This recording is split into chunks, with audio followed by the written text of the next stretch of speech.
going on, everybody? It's your boy Doc Holiday. We are back with another HBCU OverDrive live show. If you haven't done it by now, make sure that you like, comment, share, and most of all, subscribe. Make sure you bang that bell to get everything HBCU OverDrive. Today we have a midday show. It's kind of funny. I haven't done a midday show in a minute, so make sure that you tune in and everything as far as what's going on this week. Yesterday had a good interview with Carl Reed from 247 Sports. Man, it was a great interview. Kind of went over some stuff, asked him some tough questions, and I really appreciate him coming on to the show, helping out the platform. We are right now sitting at 526 members. We are on the road to 600 to get 600 members right now. We are at for the channel 3,745 public watch hours. So I'll just need 255 to complete that task, and all I need is the extra five. I think it's 474, 475 to actually get the 1,000 subscribers. We just taking it one day at a time. I love it. I love it. I love it. It's crazy. Y'all don't see me really on a midday show unless it was pre-recorded. So I'm here today.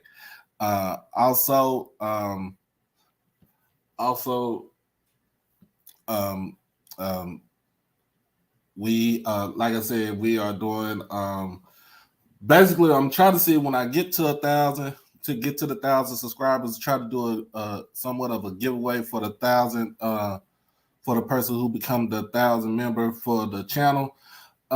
Just give me some ideas. We can get along, we can go along with that.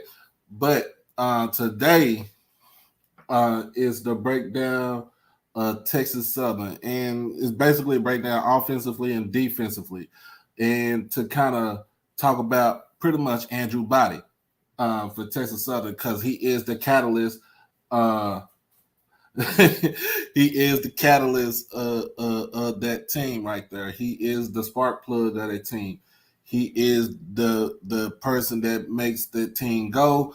And this is to replace for today. This will replace my HBCU tonight, because I'm going to be doing some stuff to later on this evening. So I'm gonna bring my guy on here so we can kind of get to talking about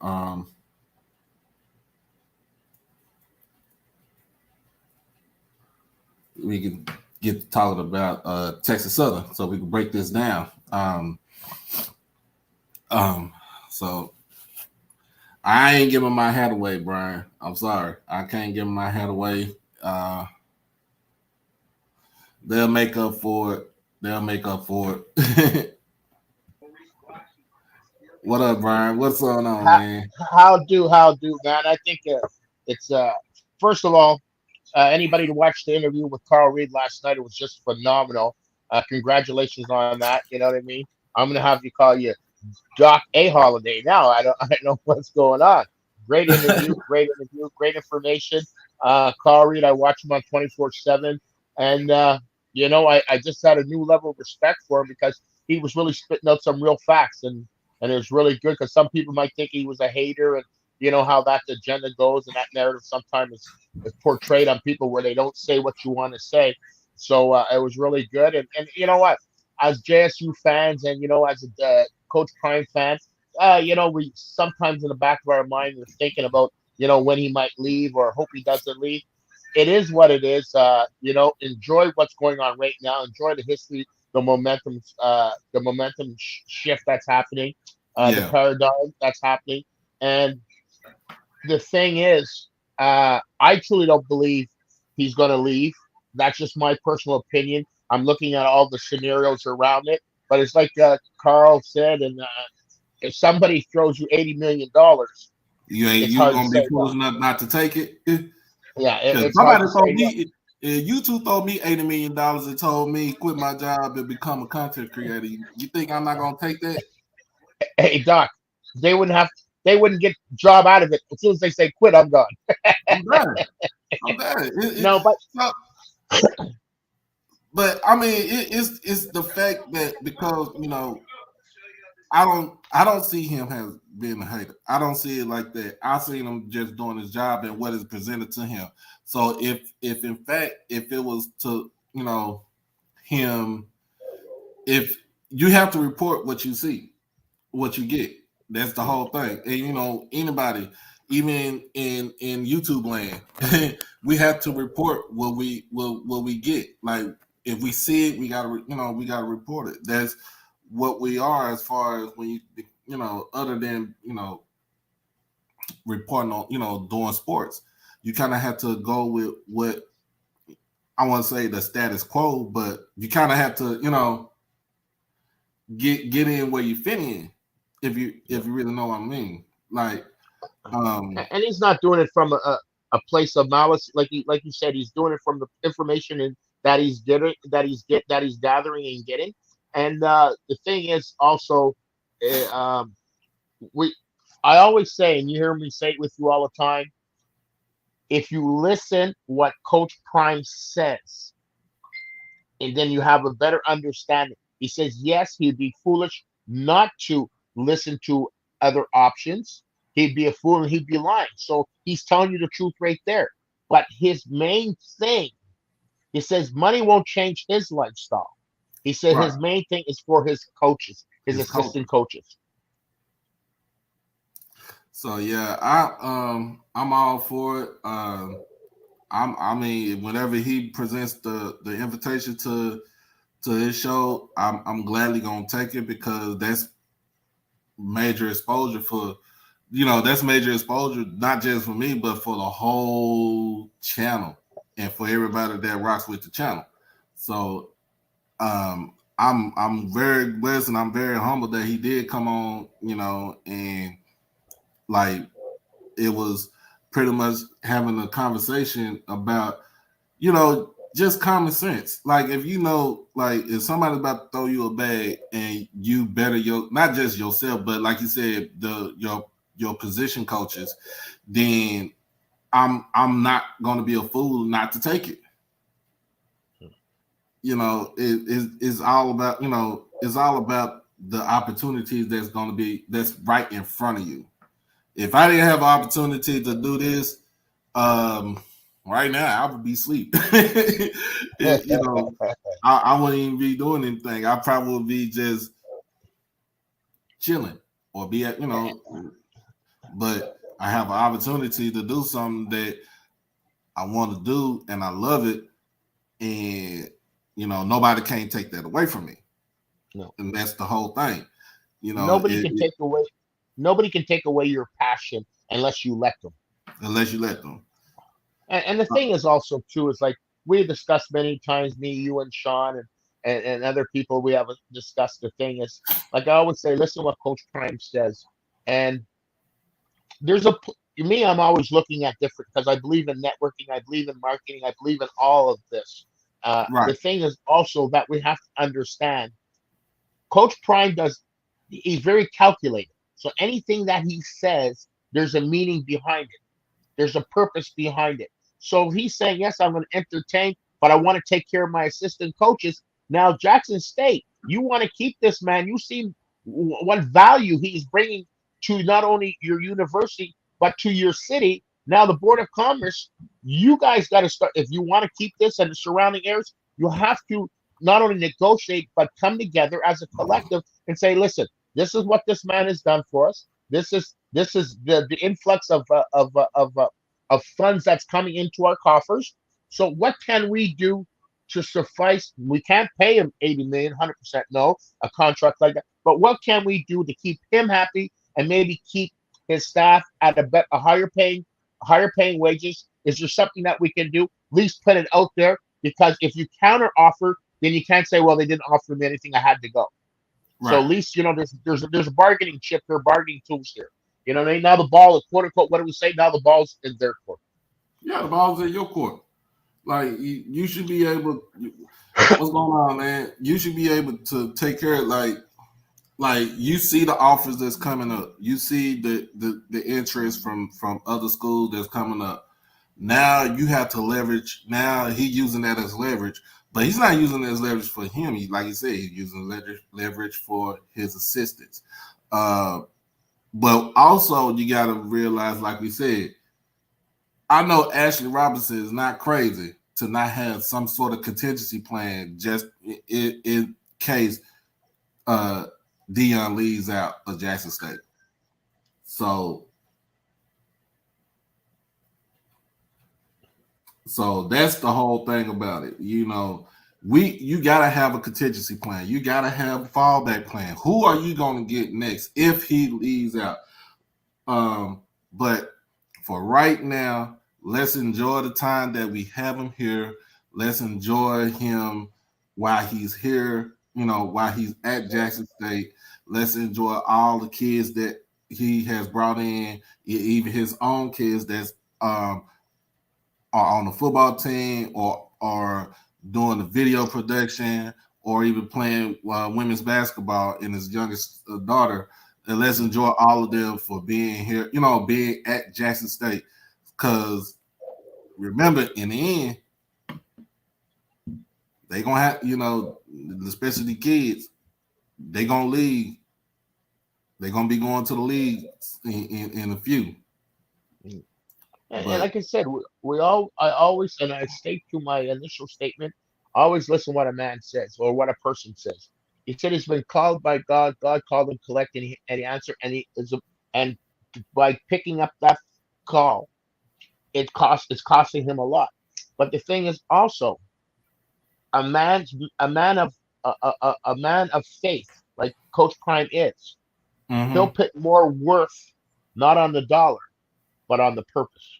You see, right, so sometimes we can't think in our maybe our mentality as far as in our situation, financial situation or economic situation. Well, 80 million. You know what? If you got 100 million, 80 million, you know what I mean? You're still in the same tax bracket. But if you got only a couple thousand and somebody else 80 million, then it's a big jump. So and don't he's a very smart man. He's got a smart team behind him. I think yesterday as he was doing an interview for the coaches interview, he was shooting a commercial or shooting something of some kind of magnitude. So there's always something. He's reaping the benefits of what he built up, and that is his brand Prime. And you see his son Shador. You even see Shiloh getting a little bit Bucky, as far as doing his rapping and filming the games. So there's always something that is continuously going on. The thing is, like I said, I'm going to be repetitive. Listen what a man says. When he did that interview with Leisure, the two gentlemen there, I don't know the whole name, something Leisure, and yeah. he Earn said, your leisure. yes, remember Yeah. he said last year reportedly that they earned $30 million uh, from them being there last year, Jackson State, and you know what I mean, as far as the cities and the surrounding areas. Let's sit Mm-hmm. down. He said, what did he say? I'm looking for is a little tip. So if you give 10% of that 30 million, so there's $3 million there that can be divvied up among your coaches. Among your coaches. Yep. So there's ways to do things. We can't be a society, especially when our community. Well, I'm making money. I'm good. You know what I mean? I was good while he was here. Now, if you want to keep things going, you have to put it in perspective and say, what's the betterment of the whole for Jackson and Jackson State? And it's maybe like we were saying, a new stadium before, and a lot of different contingencies plans. But they have to be concrete in what they're doing. Listen to what other people are saying, and don't be proactive and instead don't procrastinate. It's okay. You probably know how many years they've been talking about this new stadium. We've been talking about it for years. We've been talking about it for years. It's nothing new that it's nothing new that nobody hasn't done, but we've been talking about, we've been talking about the stadium for years, especially since, like I said, we own the stadium, we own the vet, and I'm, when it comes to the stadium talk, I'm mixed because I would rather be at the vet. a little bit, but I want the shiny new thing on campus with a new stadium. But I would rather be at, sometimes I feel like I'd rather be at the vet when it's, you refurbish the vet and, modernize it. That's the whole thing about it. Why can't you got? You got in the state of Mississippi, all three of the D1 schools, Ole Miss, Mississippi State, and Southern Miss have modernized their stadiums. Southern Miss modernized their stadium to the T. They kept the old rock formation because that's where their nickname is, the Rock. And they just modernized it. They put, LED lights and everything. It just looks so good, but it's like that. I'm gonna just say I'm gonna be quiet on that because that's another day for a show right there. But like I said, we have to kind of cherish in the moment that we do have Coach Prime. Like the HBCU Band Talk said, let's enjoy the moment because it's good for the culture. But we all should know that in the end, he's going to go somewhere else. We don't know when, we don't know where. He's going to go somewhere else. Like we all said, the days of the Eddie Robinson band, days of the Eddie Robinson and Joe Paternos and the Marito Chasms and the W.C. Gordons being at the school for more than 20 years, that's over and done with, y'all. It's over and done with. Most coaches stay at the school for probably maybe a little bit 5 years, 3 to 4 years on average, and then they move on to something else. You know what I'm saying? You get the likes of a Dabo Swinney who's been at Clemson for a little bit over 10 years now. You got you had a Jim Tressel who was at Ohio State for almost 15 years, and then he had the scandal come around and bite him in the butt. But you also have like a Mark Richt when he was with Georgia. He was with Georgia for almost 15 years, and the productivity killed his job, at Georgia. So we are not in those days. Like, we're not in those days anymore. I'm just letting everybody know we're not in those days anymore. We are moving on. You just got to realize that some coaches only going to be at schools like 3 to 4 years, and then they're going to move on to something else. So before we get to the breakdown, got some other news to report. The Brooklyn Nets have parted ways with Steve Nash as the head coach. But get this, y'all. If you haven't seen it yet, the Nets are trying to get Ime Udoka. Stephen A. reported that at the beginning of the year. He said that's why they suspended him, because they knew if they would have just fired him, that they had to pay him out. Yeah. They would have to pay him out, and he's still going to get paid by the Boston Celtics. But then reportedly, it just seemed just a while ago, this other Bleacher Report or one of the sports nets were saying that within the 24 to 40 hours, Udoka will be the coach of the Nets. Yep. They're working that out now. They're working it out right now. So my man get fired for stroking somebody in the office, and he about to get another job with the Brooklyn Nets, which I felt like he should have got the job in the first place. For sure. He should have got that job in the first place, not Steve Nash. The person who signed off on Steve Nash was Kyrie Irving. I don't know why the hell the front office of the Brooklyn Nets would listen to a person like Kyrie Irving talking about, yeah, we want him as our coach. No. KD would have been as stupid as KD was pretty much stupid enough to follow along with that stuff. So, yeah, we know why, because Steve Nash was around Golden State. Yeah, he was around with Golden State, but he knew he wasn't a coach. He knew he wasn't ready for a coach, be a coach. Not Well, yet. Kevin made a few bad decisions. Leaving Golden State was one, and listening to Kyrie is the second. Yeah, nah, I mean, if he would have left Golden State, he was gonna leave Golden State regardless. I feel like he should have went to the Knicks. That's what I feel like. He was on board to go to the Knicks for the longest, and then after that was it. Also, let's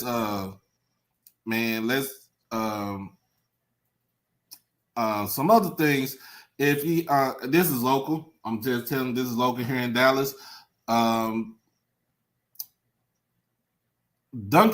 If you never heard of Duncanville High School, especially the girls basketball, you never heard of Duncanville girls basketball. That's where Tamika Catchings came from. That's where Tiffany Jackson, God rest her soul, where she came from. That's where I think Odyssey Sims went there. I think so. Like Duncanville girls basketball is big time here in Texas. The Duncanville boys basketball team is big time here in Texas.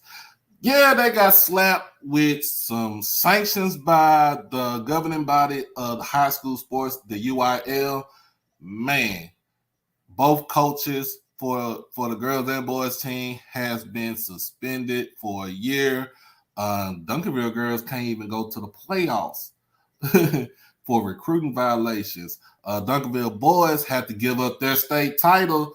Remember, they won the state title and the national title in high school basketball last season.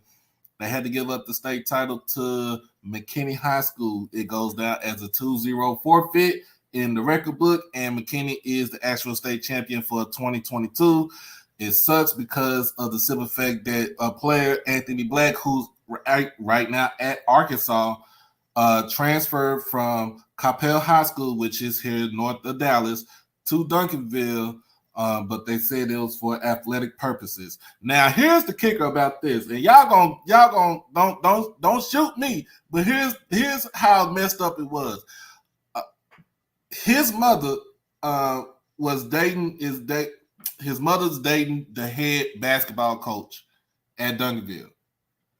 She talked to her son about moving to Duncanville, moving in with the new boo, and because of the simple fact that she was in an abusive relationship with her son's father. Now, what I read in the paper was that the father went to the damn UIL, to the district executive committee, and told them a whole different story why he moved out of that damn house. It's my honor. And it's crazy. It's crazy because it's the simple fact that she wanted to leave out, but I think the coach from his other high school put down on his application that he's moving for athletic purposes. You can't do that. I mean, you can do that, but you have to sit out a year. It's just like if you was redshirting in college.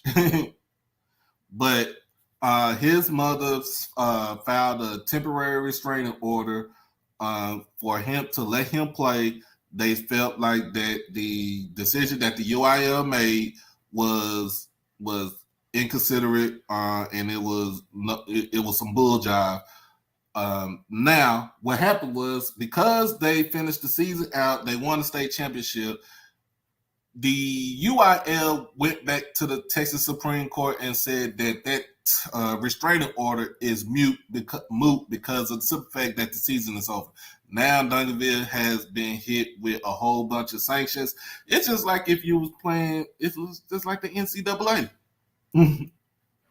What do you feel about that? How do y'all feel about that, man? Because I read that this morning and I was like, that's crazy. That is crazy for y'all to get on a high school team like that. But to me, I feel like if these kids are moving because of athletic purposes, then you have to go and look at all the damn schools around the damn area to figure out if this kid is here for athletic purposes only. Isn't And, it always the fact? Isn't it always the fact? It's always one of our own that always does some stuff. and the crazy thing is, he was abusive to his son's mother physically. So, I mean, if I'm her, yes, I'm moving out, and I'm moving along. She moved along. She done with him.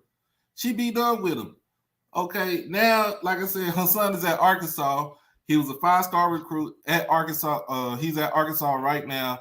So he's getting ready to start his season up because he's a freshman. Now, we don't know what's going to happen with that, though.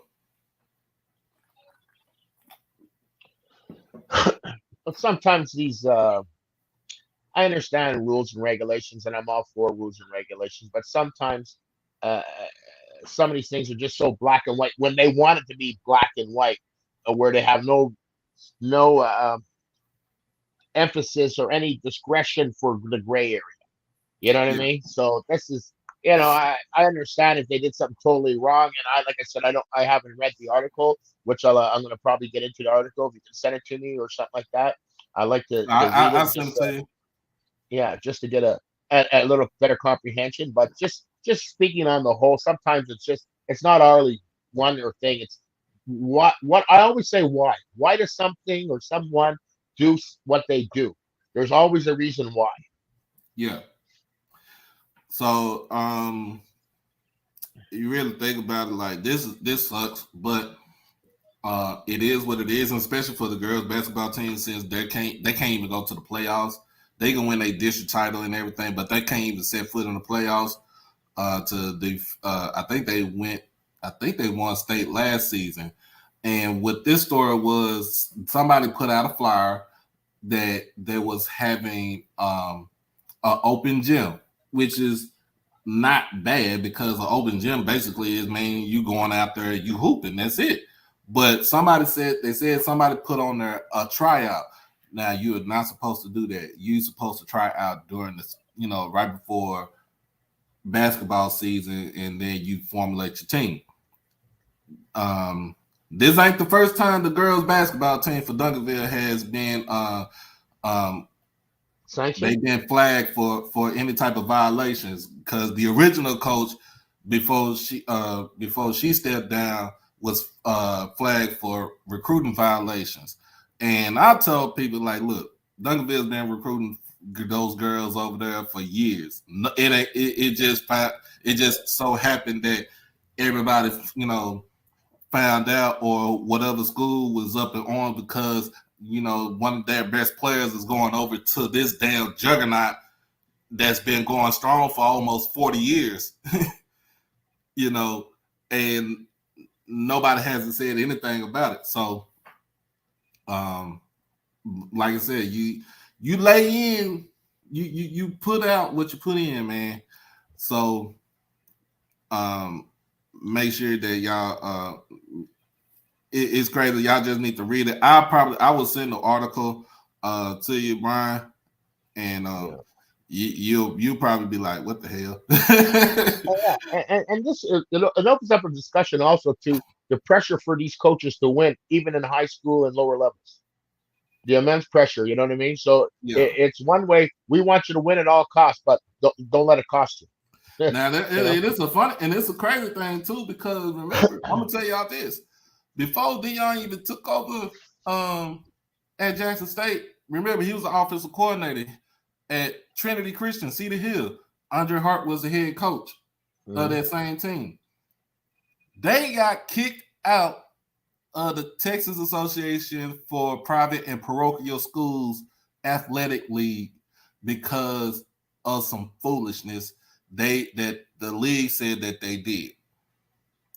And I called cap because they was getting tired of this school, this private school, which so happily has more black kids than white kids here, that they is whipping everybody's ass in one state title 3 years in a row. And then guess what? They got kicked out that Shadur's final year. They still won state. And it was kind of just to rub it in their face. They didn't care. They still won state. But I just had to put that out there. And the last thing, man, hold on, let me see. Russell, what you got? So what do we think about the MEAC conference? What we think about the MEAC conference? That is up in the air.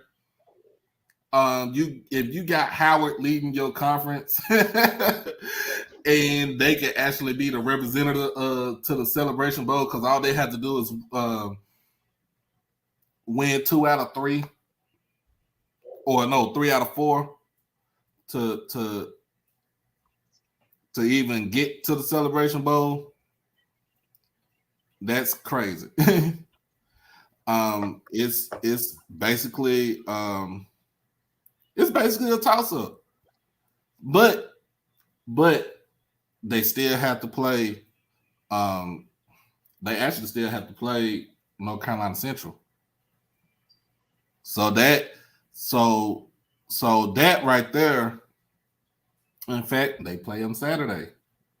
Oh, look at there. They play them Saturday. North Carolina Central beats Howard. North Carolina Central basically has the foothold to go to the Celebration Bowl. That's it. What? North Carolina Central beat Howard. They pretty much lock up the MEAC. Even though they lost to South Carolina State is pretty much on the tailspin. All Central has to do is just win the rest of their games out in the MEAC conference, and then they got 2 games left in the MEAC conference against Howard this weekend, Norfolk next Saturday, and then they play Tennessee Tech at the end of the year, which that will be an actual victory right there. So they could end the season really on a 4-game winning streak. And really, in reality, they should not even lost to South Carolina State, because South Carolina State is terrible on offense. They are horrible on offense. Offensive line is horrible. The defense is still there, but the offense is terrible, y'all. Like I said, I don't know a whole bunch. I'm just looking at the standings here, and with Howard, like you said, the 3-5 record, but being 2-0 in the conference, and North Carolina Central 2-1, South Carolina 1-1. The MEAC, it seemed like it needs either an overhaul of the whole conference, because it looks like it's just in disarray. There was talking about the dissolving, No, you're right. Dissolving the conference. The conference, right. And I hope not for HBCU football. I hope that doesn't happen. Or if they get put in, maybe put in the SWAC. A couple of teams can maybe go in the SWAC. You would know more about that than I, because they talk about a lot of the traveling purposes. But I think North Carolina can go in. South Carolina probably can go into the SWAC. That would help their coffers a lot bit too. But the traveling is always a question. But and the thing about it is too, if you put North Carolina Central in the SWAC, North Carolina Central and South Carolina State in the SWAC, you get the Charlotte and Raleigh market. Yeah, that corridor. You get that market. It's not really of a big market, but you still get that market. The travel is going to be the one that's going to be a pain, but then you're going to have another realignment if you bring those 2 into the SWAC. Not only that, like I said, there's still been talks about Tennessee State coming into the SWAC from the OVC, because the OVC is a terrible conference also. The OVC has had too much turnover in the last probably like 3 or 4 years. So that conference is pretty much on the bubble also. But so however, Russell Haynes is saying you're wrong. If South Carolina State win out, South Carolina win the MEAC. They went out. Yes, South Carolina State went out, because they got the tiebreaker. I want them to win out. I want Jackson State to do their thing. I want a rematch back in the Celebration Bowl, and then after we'll see what happens, and then after we'll see if my smoke will increase or decrease. But one way or the other, I want a rematch. Now this is gonna be a tough call, Russell, because if South Carolina State plays Delaware State this weekend, and Delaware State is a strong foe, especially on the defensive side of the ball. They barely lost last year. They are stingy with their defense. The only problem about Delaware State is that it's hard for them to generate the type of offensive pressure to put on a team like SC State. But like you said, yes, they can win out without losing, and then they'll be the representative for the MEAC. Then what you do with North Carolina Central, you send them to the playoffs. Central got to win against the top 25 team in New Hampshire. The only thing about it is they lost to Campbell, but then too, Campbell lost to North Carolina A&T, and they lost to Jackson State. But you want Campbell to keep winning out. You want Campbell to win out because then that makes your out of conference, the strength of the out of conference, kind of, it looks better than, just them losing out. Then it'd be like, well, it was, us beating them was for nothing. But it can be a toss-up. Like I said, it is a 3-man race between Howard, Central, and SC State. So it is a toss-up. But we will see in the next 3-4 weeks. And let's not forget, Morgan State is in the mix too. They might not be able to win the MEAC, but they can cause some damn havoc and ruin somebody's Christmas plans if they can beat, if they beat them. It all depends, but hey, if your conference is on the rocks, then you got to do something.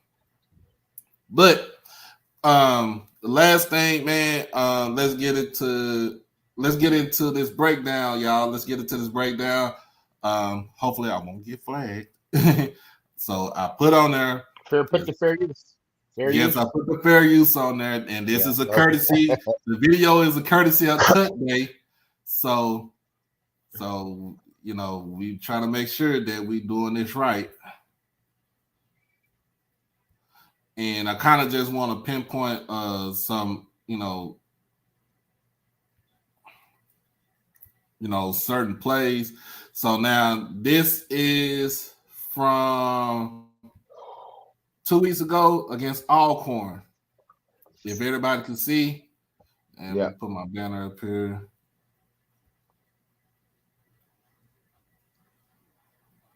Put my banner up here so we can all see. And our defense is better than last year, so because Andrew Buddy had a good running game against us last year, but not a good passing game. So, and our defense is a lot better, and any quarterback, the so-called dual quarterbacks, haven't been successful at all against JSU defense. All right, so we're gonna break down. So this is, man, look, this is the formation that Texas Southern likes to come out in most of the time. Now, is it a traditional spread offense? It's a spread offense, but it's more RPO. They remind me of Campbell, except for they don't have that type of beef on the offensive line, not especially with the tackles. Offensive line, remember, Campbell tackles is 6'8", 330 and 6'7", 355. So your main focus is that man right there, the trigger man, Andrew Body. So this is against Texas Southern. So basically they come out. Let me see if I can slow some of this stuff down too, man.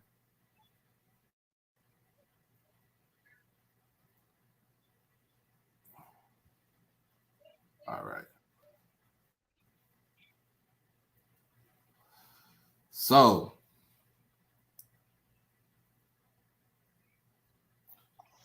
all right. So now if you look at it, man, they pushing the pocket to the right, and everybody knows, he's a right-handed quarterback.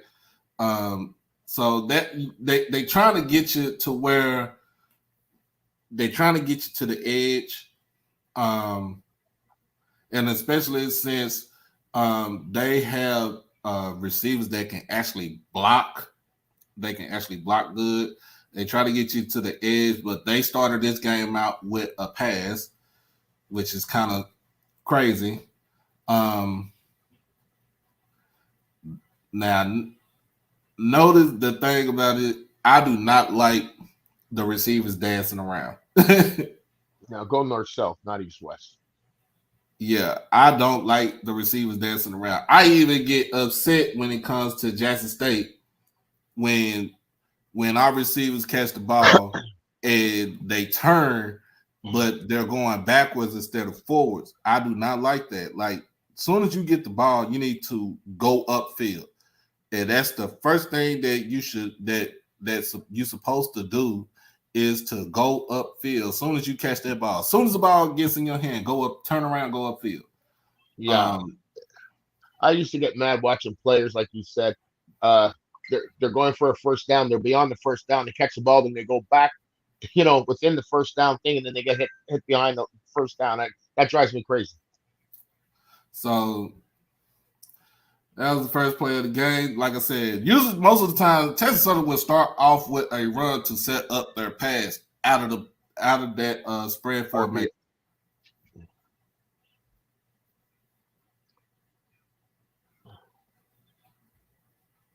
You see, but if a team gets 5 yards on the first down, like a pass or a little flare out like that, that's almost like a little part of the running game, as far as I'm concerned. But if you only get a 2-yard gain, you might as well run the ball. Right. So on this play, you got three receivers up top. You got a tight end on the line. So you're looking at this running back half a yard behind the quarterback on the side. So you're looking at this. What would you think you will call out of this play, this formation right here? You see, is that a safety playing high on where the trips are? Let's see. You got 1,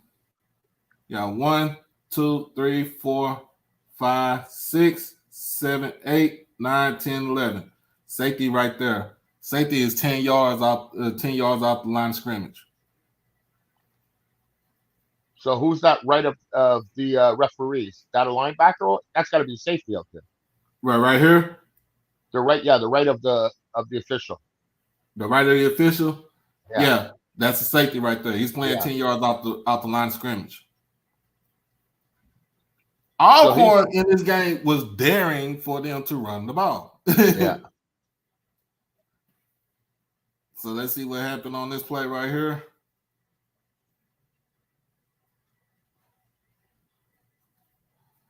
And they only get like a yard and a half or 2 yards. So when you really think about it, the thing about what Jackson State's going to do when they actually play this game on Saturday is that even though this formation right here is a run, this formation right here is a run formation, a run play. Jackson State, the defense, Dennis Sturman is going to basically have his guys stand up. It's like what you said. Like I think somebody said something about it the other day on Saturday. It's basically like what the New England Patriots used to do when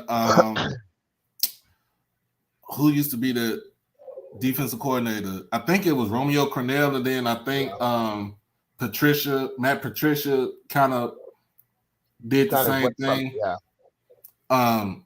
They're going to be the thing when Jackson State does that, they create chaos. They create confusion and chaos. And I would have just did a receiver screen too. What's up, Lowe's? Oh, snap! You got Joe. He said about okay. We'll see. We'll see. Uh, let's see. There, I would have ran a receiver screen if I'm Texas Southern. Cause look at how far back your top your main receiver at the top. The DB is playing all 7 yards, and then your slot, your inside slot is playing 5 yards, and then also the other DB is playing probably like 6.5 yards off the ball. So yeah, I would have threw a receiver screen to. I would throw the receiver screen to the middle receiver, so that way that receiver's gonna block.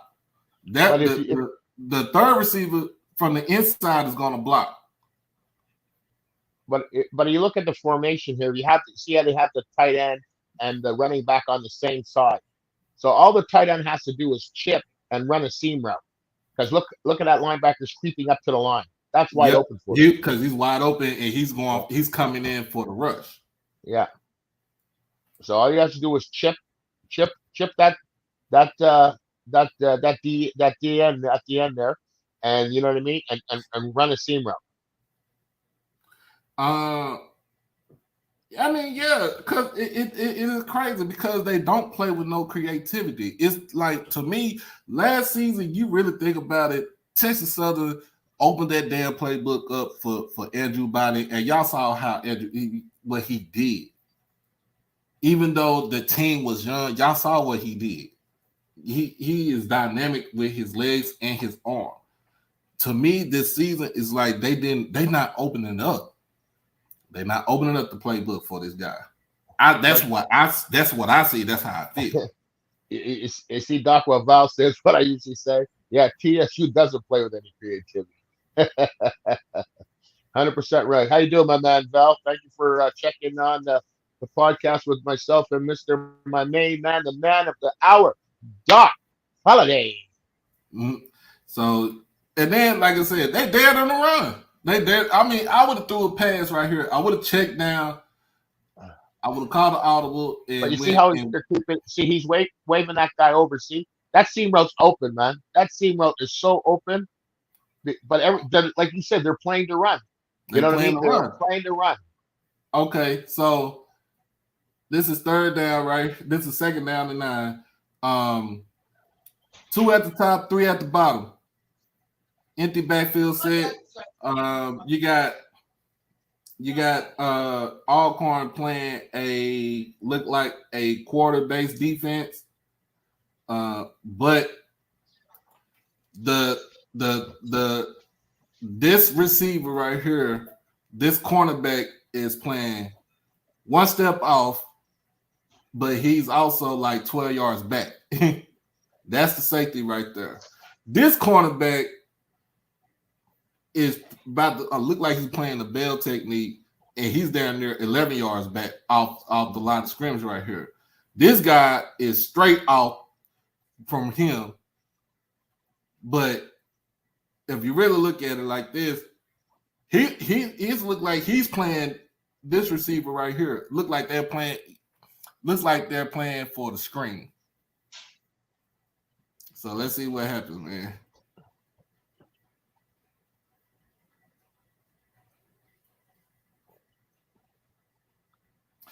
So it didn't play for the screen, and it was more like a QB power. To me, feel like to get Andrew going. And your receivers are not like that last year. Y'all receivers were actually, receivers could actually catch the ball.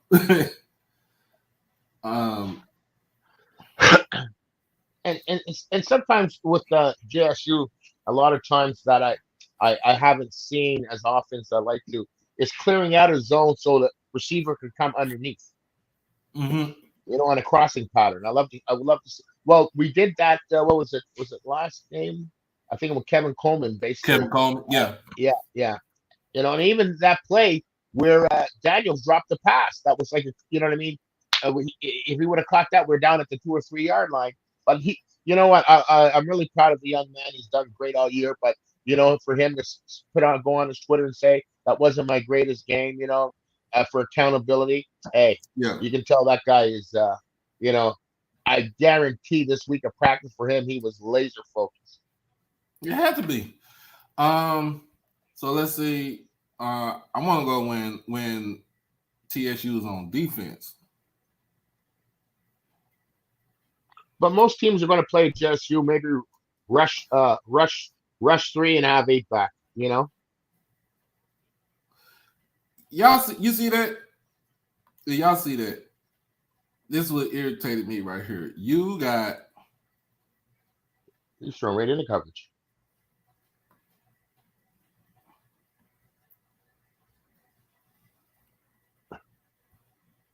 So right here, you got the running back coming in.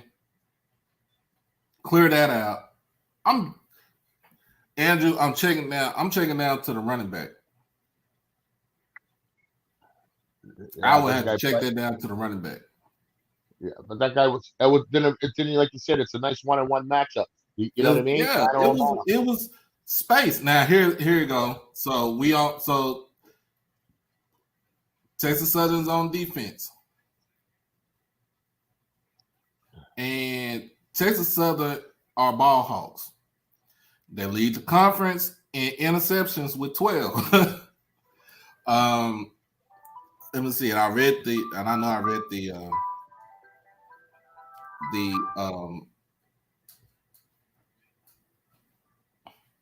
looked at the stats, overall stats. So you really think about it, Texas Southern, as far as sacks against, they are 4th in the league. They only gave up 15 sacks for the whole season right now. But like I said, they are ball hawks. They lead the conference with 12 interceptions as a team and already took 3 to the house. Second place on this in the conference is Southern with 10, and they already took 4 to the house. But also sacks by, Texas Southern is next to last in generating pressure on the quarterback, getting sacks with 12. So what's that? With that alignment that you just shown before, if they line up like that against your door, he's going to eat him alive. Because you know what I mean? He's his thing that he improved on, except for a few occasions where he held on the ball a little bit too long. We see that. But if he quick ball strike, getting the ball out of his hands quick, you know what I mean? Quick getting getting that ball out of his hand quick. If they line up like that, showing pressure, JSU's gonna eat them up. They're gonna do a 50 burger. Hey, well, I'm gonna tell you like this, y'all. That Isaiah Hamilton for Texas Southern, he is no joke. Los, you can back me up on this. Isaiah Hamilton, Monty Harris, I think the safety for Texas Southern, they are no joke. When that ball is in the air, they are looking to snag the ball out of the air. So, Doc, is any of them better than Travis Hunter? Nobody's better than Travis Hunter. Nobody's better than Travis Hunter because ain't nobody testing Travis Hunter like that. Okay. Is anybody on that team better than Nugget? Ain't nobody better than Nugget. But what I'm saying is Nugget and Hunter is shut down corners. Nugget and Travis are shut down corners. So our receivers, but these boys are actual ball hawks. They remind me of Trayvon Diggs for the Cowboys. Trayvon Diggs, a gambler. He gambles a lot. Yeah. He gambles a lot. He either takes it away or the other one's taking the other way. Right. But but look, remember what we're saying. The teams that they beat, and I'll credit to the teams that they beat. Southern, their quarterback has a tendency to throw picks. Alcorn, you know what I mean? Their quarterback has a tendency to throw picks. So if they have quarterbacks that have tendency to give you the ball. Mm-hmm. Shador, all Shador's interceptions this year were careless, real careless, and I hope you know what I mean. It can happen to anybody, but he has a little bit more ball security than most. Well, that's why he's the best quarterback in the FCS because of what I mean. His football IQ and him being more precise with his passes and his coverages and reading the other coverage. He knows exactly what he's going to do, except when he tried to force certain things, and that's when he got in trouble when he tried to force certain things. And Lowe's, remind me, Zay Hamilton is a legit 6'3". He's like 6'3", 200. He's solid. He's solid. He has hands. He can tackle. He has speed. He has ball. He has ball hawk ability. Basically, he plays like Trayvon Diggs. He plays like he is the receiver. And I bet when he was in high school, he was a receiver in high school. So that's the reason why he can actually get those interceptions and he can kind of run the route that the actual receiver runs. So you can't, my whole thing is everybody can't be, we all can't have a Nugget. We all can't have a Travis on our team. But this squad, like I said, have ball hawks. And yes, because and I understand Lowe's because of the simple thing that they don't get to the quarterback as much with the 12 sacks. They create enough pressure to actually get the quarterback to throw in picks. I get you on that. So this is where it boils down to the quarterback's IQ. You know what I mean? As far as them reading the plays and knowing who's on who and stuff like the matchups, and know when to take a shot at it and when not to. That's why, like I said, me, I'm a Malachi Weidman fan. A 6'5" receiver. It's a lot better 6'5" receiver going against a 6'3" DB than a 5'10" or 5'11", because the guy, like you said, of that magnitude and that's physical physique, he can out muscle the receivers. Brazil, Zay 6'1", and he's a solid 6'1". Yeah, he's a dog. He's a dog. He is a dog. And Monty Harris, he's a freshman. That kid is what, 6'4"? He's a legit 6'4". I was at the Arlington Football Showdown and I had to see for myself. Buddy Monty Harris is a legit 6'4". Yeah, and yet, like you said, Andrew makes a lot of good throws, but those receivers drop the ball. Andrew Body, didn't he go to the same trains at the same quarterback facility that Shador does? I don't know. Yeah, I think he does. That's what somebody wrote the other day. They train at the same thing. Matter of fact, I think the quarterback coach, the guy who's always around Shador, is a quarterback whisperer, we'll call it. He also, I think Andrew Body, read something like that last week, that Andrew Body trains with him. Oh, okay. At that same facility in Houston, right? That's where what up, Craig? What up, Craig? What's up? I'm gonna go and drop this link in here so you can jump in on the unless you at work. My boy Craig Hall down there in Houston, he covered Texas Southern. So we get ready for like I said, we get ready for the Third Ward Tigers.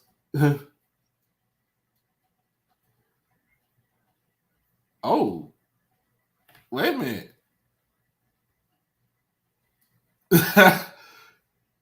Oh, snap. You said Reggie McNeil? Reggie McNeil from Lufkin High School went to Texas A&M, was the quarterback at Texas A&M, Reggie McNeil? Okay. Okay. Hey, I like that. But yeah, we're gonna get back on this thing, man. As far as I'm gonna see how they do it on defense. So they're on defense. 4 down linemen. You got one on the edge. You got a linebacker on the edge. Get ready to rush.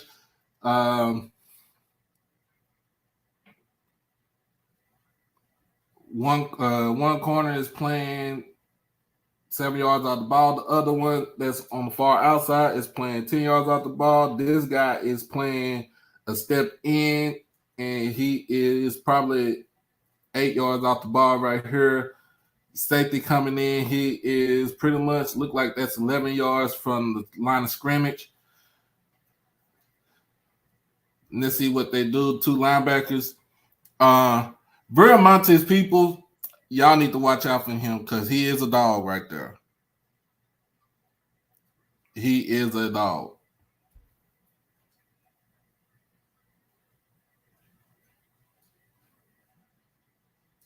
All the men up. And that's they holding up Jarvion Howard. And y'all know Jarvion Howard is a strong dude. Yeah. But they had about 7, 8 guys up. Tempo. They had 7, 8 guys in the box and they still couldn't stop that young man. Yeah. They Alcor went quick tempo on that one right there. So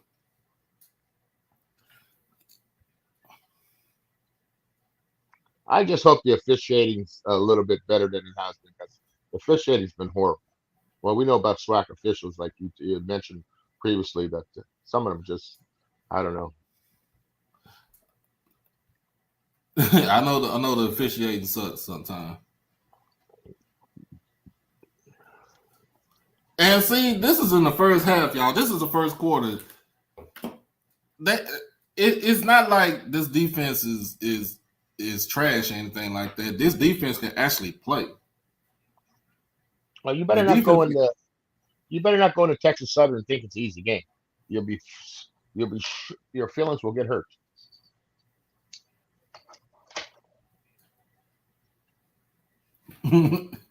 And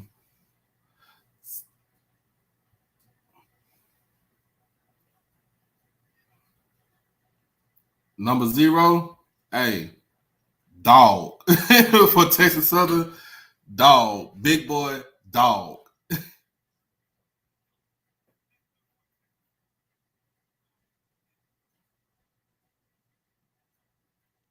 What was he trying? I like that. They collapsed that pocket. They collapsed the pocket. But he was trying to do a jump pass or something. It looked like he was doing a jump pass. And Aaron Allen, he's only like 5'10", 5'11", so he's not he's not a tall quarterback.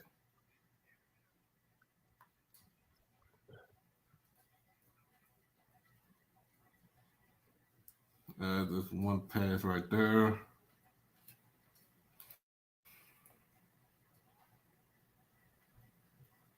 Nice catch.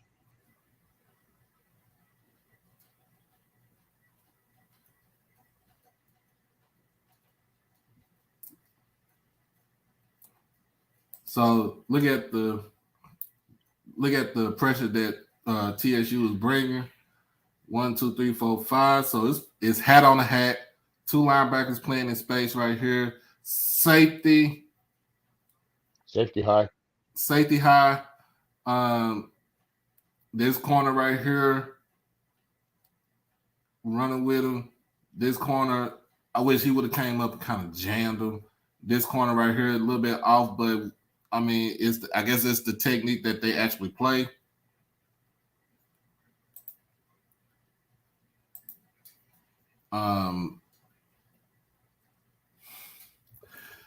Aaron Allen had probably like 2 seconds before this space had closed in to kind of actually run the ball to get, to get out of harm's way. You see, that's the thing now we have, we always talk about, the pundits have always talked about Shador not be able to run, can't run. But the last few games, even to go back as far as Alabama State, where he ran the ball a couple of times, at crucial times, got the first downs. He's seeing that, he's looking, and he's quick reading and nothing. He's getting those yards. We don't want him to run, but he can run.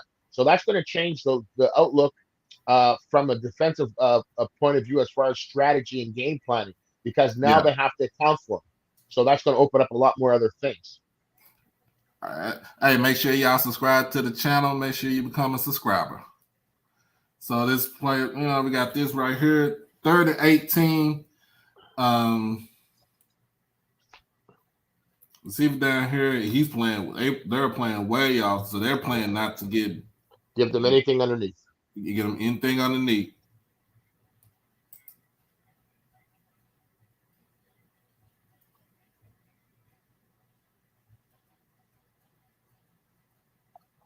And great anticipation by this defense right here.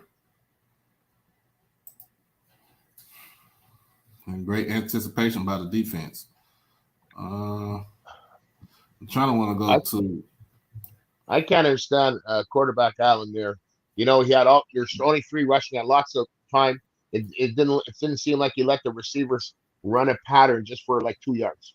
You know what I mean? Yeah. All right. So.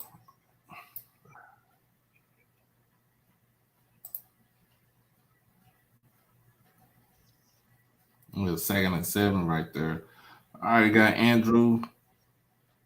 There you go. It's your boy says dropping. They're dropping 7 or 8, so it's what is it? He has to pull it down sometimes. Absolutely, but that's when the run game. If they're dropping 8, you got to pound the rock. Look at this, like that's your creativity of your quarterback right there. You saw what happened. He didn't have nothing open right there. He was trying to throw the ball. Didn't see anything open. He took off. That's the great creativity and the giddy up of Andrew Body. Like I said, he ran really effectively last year against JSU, and but he didn't really effectively run against JSU. That was Ladarius Owens that ran against us. Ladarius Owens almost had 200 yards on us last season. Okay. We limited him in the passing game. He was I think he was 12 for 17. Oh, the passing game, he didn't do anything, but he was 700 yards. He didn't do too much on the ground. What did he do on the ground then? I think it was probably 20 yards or something like that on the ground. I had to go back and look. Okay. I like that trickery right there. That's something that you would have to do right there. I like that from the play calling from the offense coordinator. You have to open up that playbook, kind of come up with something to get him going. And I feel like this. Once Texas Southern starts scoring, when they score, and if they're up by at least 14, it's hard for you to kind of chip away at that lead right there. Even it's kind of hard to chip away at the lead.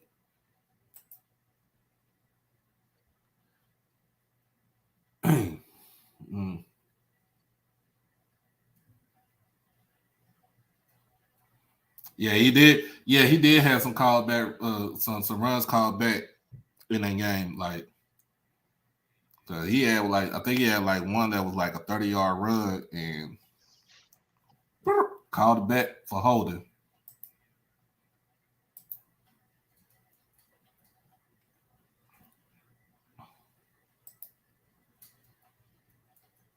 I like the trick play. And y'all remember this team is still young. A lot of sophomores and juniors, freshmen and sophomores.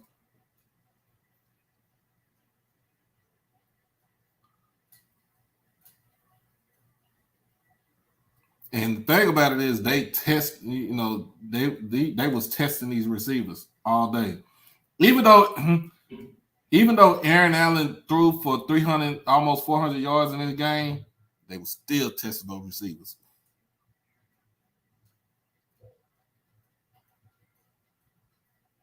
See what I mean? Okay. You see what I mean? That's a 3-man front.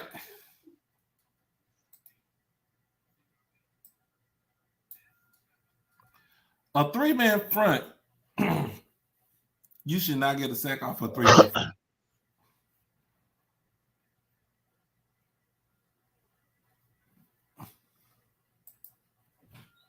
The 3-man front, you should not get a sack off of this. No. That's your quarterback being skittish. You see ghost. He was seeing ghosts that night. He ran right into the He ran right into him. He got one hand on him, and that was a holding call right there. That was holding right there. Oh yeah, Joe, geez. But yeah, if you, I mean, I'm have it right there, man. But just looking at that,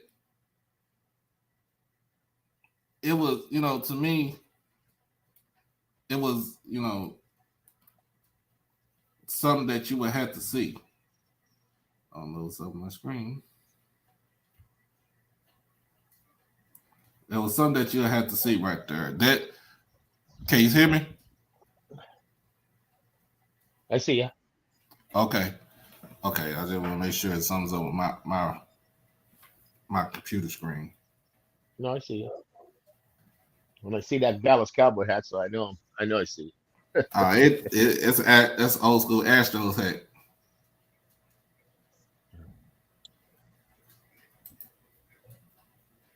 Oh, that's nice.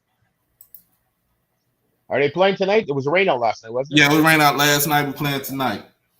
Yeah. All right, man. Thank you. But yeah, you just looking at that and some of the things that Texas Southern does, especially with what Andrew Body does, you just have to be aware of what you're gonna do with him. Now, Andrew Body was dynamic last season. We all know that. Everybody knows that. Everybody knows Andrew Body was straight dynamic last season. This season it was still taking him time to kind of get into the groove of everything. My whole thing about that is that when it comes to playing Jackson State, you're not gonna have no time in the pocket. They're gonna try to make you run for your life.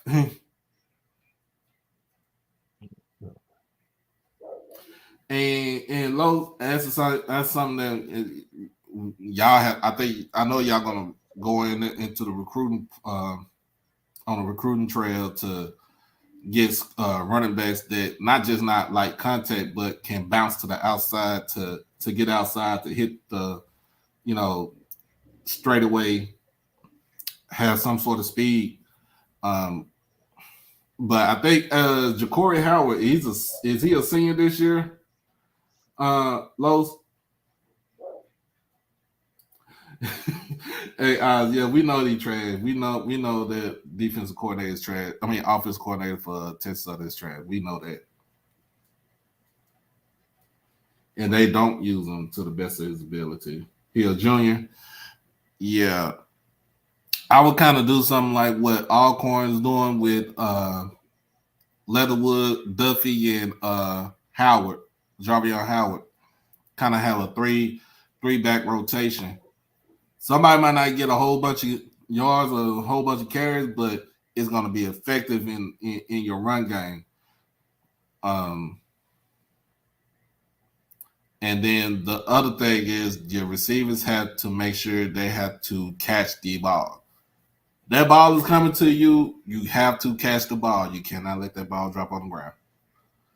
Because if it's me, I tell you, give me 20, you let the ball drop. You let the ball drop on the ground, right there on the field. But yeah, man, that's the good. That's a good breakdown right there of Texas Southern. Because not too many people actually look at that team and and watch that team to see the tendencies that they do and where they how they line up, how Andrew is like as far as between running and passing, what the defensive alignment is for the team. So it was a good thing that I kind of actually did this, especially during the daytime instead of at night, because at night I'll probably be on here for about 3 hours. But anything you got to say before I roll up out of here today, man? Brian? Uh-oh. I think my co-host is.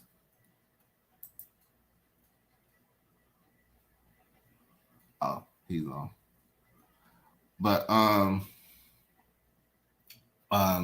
tomorrow I'll be on. I think I'll be on Twitter Spaces tomorrow. So check us out on on HBCU Nightly. And oh, okay. I just want to make sure you was good. Check out, like I was saying, you got anything to say before we roll up out of here, man? Well, you know what? It's gonna. First, I want to send a condolences out to the young man that got shot today in Houston. Oh yeah, We got to I stop the want to talk violence. about that too. We got to stop the violence against our own. You know what I mean? Foolish tragedies that are going on over dice. Come on, guys. You know, rappers out here. Maybe got to start changing up what we're singing about, what we're rapping about. You know what I mean? And so that's a different conversation the other day. But I just want to send my sincere condolences to the family, and let's get rid of the violence. I know it won't happen overnight, but let's try to. Uh, it's really sad. It's really sad. It's terrible. Yeah, you know, my oldest son, when we got up this morning, he was telling me, he told me and his mom about that. Now, my wife is a big Migos fan. She loves the Migos. Uh, anytime we go traveling somewhere, especially out of state, out of town and stuff like that, that's something that we play in the car. That's something that she plays in the car, and I had no problem with that because I actually like the Migos too. I actually like Takeoff. I actually like him being a solo rapper. Some of the things they rap about, to me, it's really not even about violence. It's about just the comments, the common type things that you see every day. And basically, he was basically rapping about common sense, but then too, they rappers, they young rappers, they still talk about the iced out jewels and the grills and stuff like that, the diamonds, the money and stuff. But for him to be taken like that at a young age, at 28, man, is something that I probably have to call my younger cousins, because all of them are under 20, all of them are under 27, and talk to them about making sure you take, saying you watch out for yourself, take care of yourself, even though you book smart, make sure that you got some common sense and kind of be street smart too. I got one cousin that's doing an intern in Silver Springs, Maryland. Even though, yes, I know it's Silver Springs, still, I still want to let him know, like, hey, you just kind of watch out for yourself. But it is, it's a sad day in hip hop world because my dude just did an album with Quavo, who is his uncle. Just did an album with him. It just came out last week, and now he won't get to see none of the goodness and the pub and the royalties from that album that just came out. And so we just have to, what I'm saying, us older, even us older people, we still got to take it to the just got to look at it and say, hey, man, if it ain't a good fit, if it's not a good scene for me or a good fit, I got to go. Yeah. It's we're losing too many young artists, over foolishness. There's everyday violence around in every neighborhood across the countries. In Canada and the United States, there's been senseless shootings. We can talk up to the cows come home about gun violence. We can talk, but you know, don't try not to put yourself in a precarious situation where harm can come to you. Uh, my father always said, "Walk away, live another day." Yeah, and it's crazy because even when I was in Jackson and I stayed in Jackson. I was at school out there. Um, Even though, yeah, when you're on school campuses, you're safe because you got the security of campus police and the security of the people that you know around you. But when you walk off that campus, uh, you don't have that blanket of security. You got to rely on your own instincts. So that's something that I took in a play. Even when I transferred and went to Stephen F. Foster for a little bit, I still had that same mentality. Like, yeah, I'm on this campus and I got the goodness and the goodness of the campus police, but when I walk off that campus, I'm still all by myself and I still have to be on my P's and Q's. Also, man, Los just pointed out to me that Prairie View lost a softball player on Friday. Condolences to the young lady and her family, and condolences to prayers to the PVU fam. They just celebrated their homecoming this past weekend, so it sucks that you got to hear that, especially on a joyous occasion like homecoming. But everybody should just look at themselves, and then look at your family and your friends and stuff like that, and kind of check in on them, make sure that they good, that they all right, because you never know what's gonna happen. All right.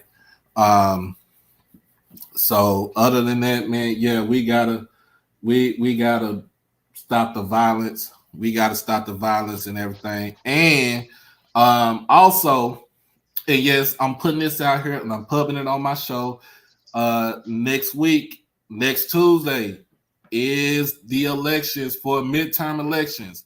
Make sure that everybody that's on here, for every state that you're in, you are registered to vote.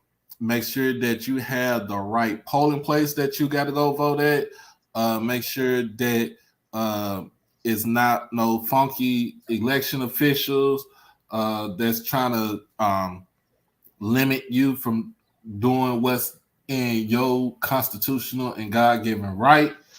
Um, Make sure that I don't care who you vote, but make sure you vote for the person that fits what you think should happen with not just you, but your neighborhood, your family, your city, your town, your state, because it all matters now. Cause we about to get down to the nitty gritty. Yeah, just So vote and vote. Tuesday, so next Tuesday, I will. Next Tuesday, we'll probably do a breakdown. In fact, next Tuesday, we're gonna do the same thing, afternoon breakdown of the next opponent. And we also, I'm gonna go out there and vote. And I will document it, but some people don't be tripping about you recording yourself, documenting yourself trying to vote. But I'm gonna go out there and vote. I You gotta go can't out there ask and vote. you can't ask for change if you're not committed to be the change. Mm-hmm. I know growing up as a young person, I said, I'm not going to, but I make sure not only I vote federally, I vote for here in Canada, provincially, federally, and also for the city up and down the ballot because small municipalities, from your city council to your superintendents, it's all important. So you got to get out there and vote. Don't have to wait for the presidential election to vote. Vote for the elections that are more meaningful to you, and those are for the legislators that are going to decide how money comes into your jurisdictions, how Yep. things are divvied up. So it's very important to get out there and vote. Yep. And I like what HBCU Band Talk just put out there. Make sure you know what and why you're voting. Make sure y'all read the ballot or why you're voting, because they have some local voting place will have an ordinance on the ballot, some sort of just something that has to do with what's going to happen to with every day. Bring somebody with you. Bring somebody. Just don't go vote alone. Bring Yeah, don't somebody go else. vote alone. Bring somebody with you. Also, make sure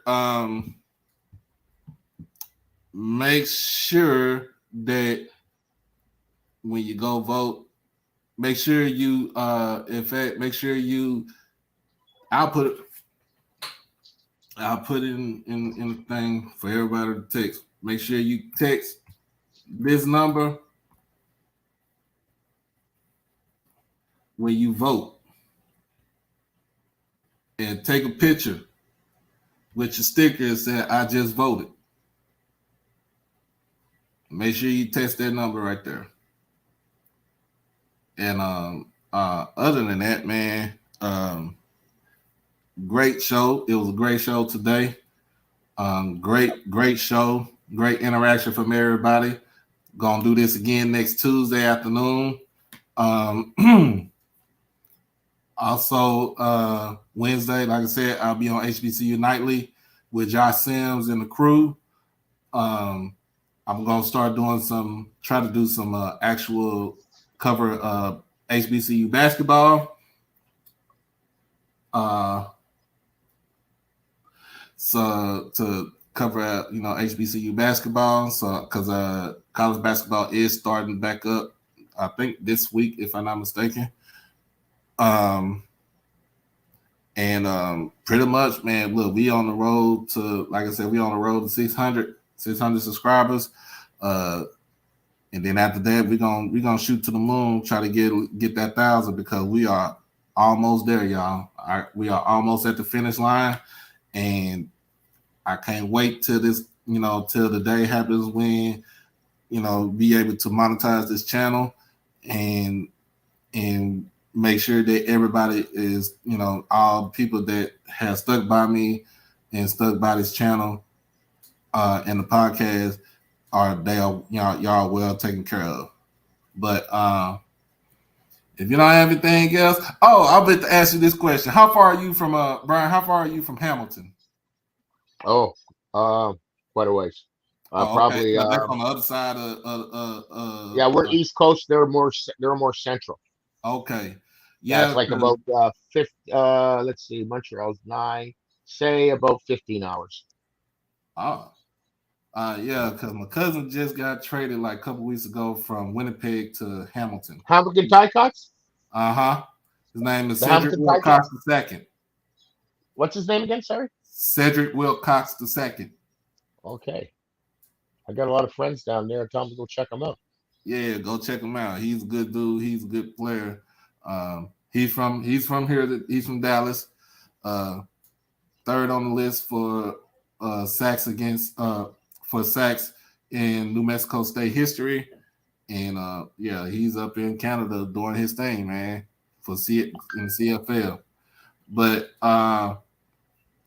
if anybody else don't have anything up, man, I'm gonna be out of here, and more likely be here on Thursday, so we get the full breakdown of Jackson State on Thursday and preview all the games for this coming weekend. Oh, there are games coming up this on Thursday. It's one game on Thursday and one game on Friday. Everybody needs to make sure they check those games out. For this week, it's in the SWAC, y'all. Alabama A&M versus Mississippi Valley. That's at 6:30. It's going to be on ESPNU on Thursday.